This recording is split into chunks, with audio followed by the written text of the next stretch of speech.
Molto interessante ogni giorno vedere questo ragazzo che è stato inserito in un percorso lavorativo all'interno di un albergo veneziano come un comune cittadino, uscire dall'istituto penitenziario a un orario ben definito e la sera rientrare soddisfatto, che ogni giorno mi dice grazie. Dico, devi ringraziare soltanto te stesso perché tu stai creando le basi per quello che stai vivendo. Noi siamo riusciti finalmente a portare nei posti di lavoro le prime persone. La prima è un detenuto di Santa Maria Maggiore che viene occupato a livello di sala e di ristorante in un importante albergo veneziano.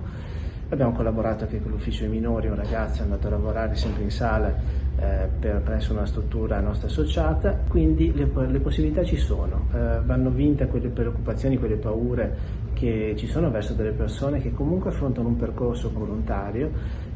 Questa iniziativa ha trovato il favore istituzionale, quindi la Regione Veneto e l'amministrazione penitenziaria. Facciamo sì che queste persone diventino risorse. E che tutta questa progettualità nasce grazie ad una collaborazione tra soggetti pubblici, quindi la direzione sociale della Regione Veneto, il PRAP e Veneto Lavoro che gestisce i centri per l'impiego.